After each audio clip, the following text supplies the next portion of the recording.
আসসালামু আলাইকুম ভিউয়ার্স, রেহেনা রান্নাঘরে আপনাদেরকে স্বাগতম। আশা করি দেশ ও প্রবাসে যাই যেখানে আছেন আল্লাহর রহমতে ভালো আছেন, সুস্থ আছেন।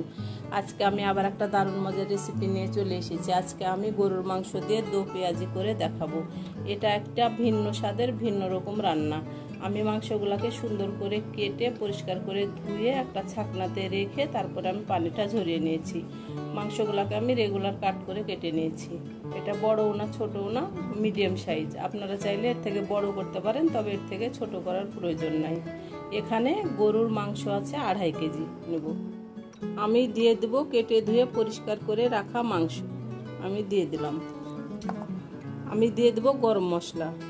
এখানে আছে দারুচিনি আছে 4 টুকরা, দুটা তেজপাতাকে আমি অর্ধেক করে ছিঁড়ে নিয়েছি। এখানে লং আছে 8টা, গোলমরিচ আছে 20টা, আপনার কালো এলাচ আছে 1টা, আর সাদা এলাচ বা শাহি এলাচ আছে 8টা। আমি দিয়ে দিলাম গরম মশলাগুলো। আমি দিয়ে দেবো পেঁয়াজ কুচি। এখানে দেশি পেঁয়াজ 4টা পেঁয়াজ আছে, আমি পেঁয়াজ কুচিগুলো দিয়ে দিলাম। আমি দিয়ে দেবো তেল। এখানে হাফ কাপ তেল আছে, আমি তেলগুলো দিয়ে দিলাম। এটা রেগুলার তেল, সোয়াবিন তেল। এখানে আছে 2.5 চামচ আদা বাটা, 2.5 চামচ রসুন বাটা, আমি দিয়ে দিলাম। স্বাদ অনুযায়ী লবণ। কাঁচামরিচ আছে 8টা। এখানে আছে 1.5 চামচ হলুদের গুঁড়া, 1 চামচ জিরার গুঁড়া, 1.5 চামচ ধনিয়ার গুঁড়া, 1.5 চামচ মরিচের গুঁড়া। ঝালটা আপনাদের ইচ্ছা মতন, কেউ বেশি ঝাল খেতে পছন্দ করেন, আবার কেউ কম ঝাল খেতে পছন্দ করেন। ঝালটা আপনারা অবশ্যই জেনে বুঝে দিবেন। আমি এবার মাংসটাকে সুন্দর করে আমি ম্যারিনেট করে নেব। গরুর মাংস হাতে মেখে রান্না করলে খেতে বেশি মজা লাগে।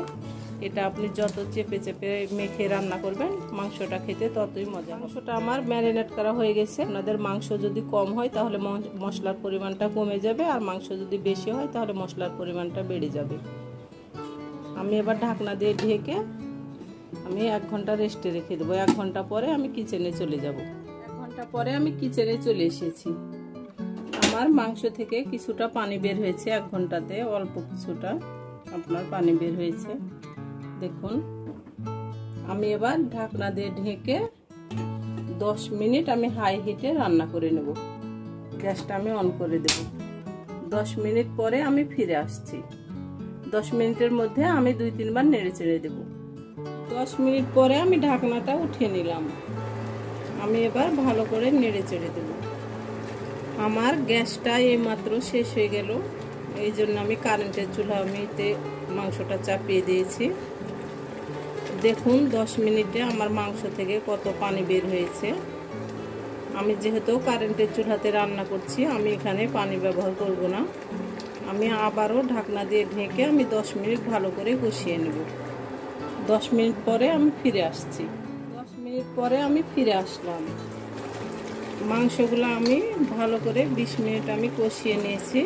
যেহেতু কারেন্টের চুলাতে রান্না করছি সেজন্য পানিটা কমছে না। আপনার এটাতে তাড়াতাড়ি পানি এটাতে মরে না, এটা খুব দেরি হয়। আমি এই পানিতে আমি মাংসটা সিদ্ধ করে নেব। নিচে ধরে যাচ্ছে এগুলো আপনার মশলা, আমি সেজন্য আমি পানি দিয়ে দেবো সিদ্ধ হওয়ার জন্যে। যেহেতু গরুর মাংস, এটাকে অবশ্যই সিদ্ধ করতে হবে। এটা কম করে আপনাকে 1 থেকে 1.5 ঘন্টা রান্না করতে হবে। আমি যেহেতু চুলায় রান্না করছি, প্রেসার কুকারে হলে আপনার এটাতে 20 মিনিটে রান্না হয়ে যেত। আমি এখানে 1 কাপ পানি দিয়ে দিলাম। আমি এটা মিডিয়াম টু লো হিটে রান্না করব। আমি এটা হাই হিটে রান্না করছিলাম, এখন আমি আরও কমিয়ে দেব পাওয়ারটা। আমি এটাকে 1000 পাওয়ারে রান্না করব। এটা মিডিয়াম টু হাই হিটে। আমি প্রায় 40 মিনিট পরে আমি ফিরে আসব। আমার রেসিপিগুলো যদি ভালো লাগে তাহলে আমার ভিডিওগুলো দেখার অনুরোধ রইল। যদি ফেসবুক থেকে দেখেন তাহলে অবশ্যই একটা ফলো দিয়ে দেবেন। যদি ইউটিউব থেকে দেখেন তাহলে একটা সাবস্ক্রাইব করার অনুরোধ রইল। হাতে যদি সময় থাকে তাহলে লাইক শেয়ার কমেন্ট করে দিবেন। আপনাদের একটা শেয়ারে আমি অনেক দূরে এগিয়ে যেতে পারবো। আমি এবার ঢাকনা দিয়ে ঢেকে একেবারে 40 মিনিট পরে ফিরে আসছি। 40 মিনিট পরে আমি ফিরে আসলাম। আমার মাংসগুলো সিদ্ধ হয়ে গেছে। যেহেতু আমরা এটা দু পেঁয়াজি করব, দেখুন আমরা কিভাবে দু পেঁয়াজিটা করি।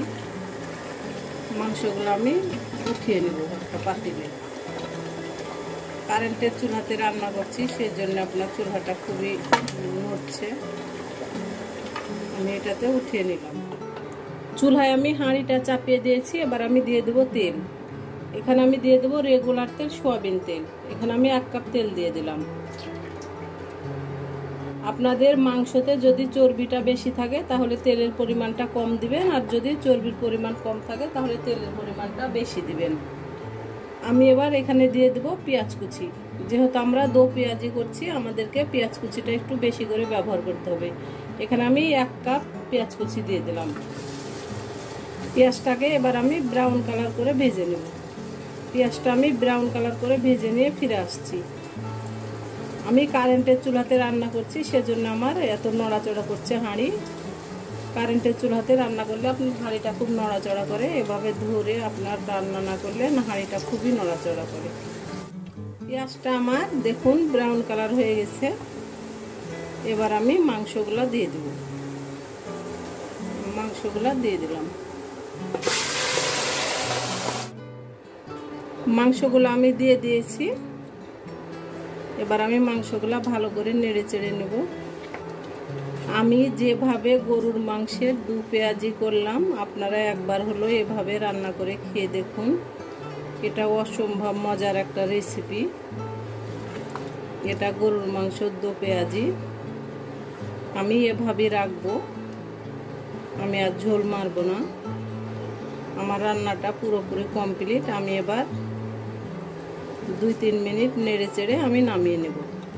ভাজা জিরার গুঁড়া 1 চামচ, এখানে ভাজা জিরার গুঁড়া আছে 1 চামচ আমি দিয়ে দিলাম। আমি দিয়ে দেব গরম মশলার গুঁড়া 1 চামচ। মাংস নামানোর আগে ভাজা জিরার গুঁড়া আর গরম মশলার গুঁড়াটা দিলে মাংসটা খেতে খুবই মজা হয়। আমার রান্নাটা একেবারে পুরোপুরি কমপ্লিট।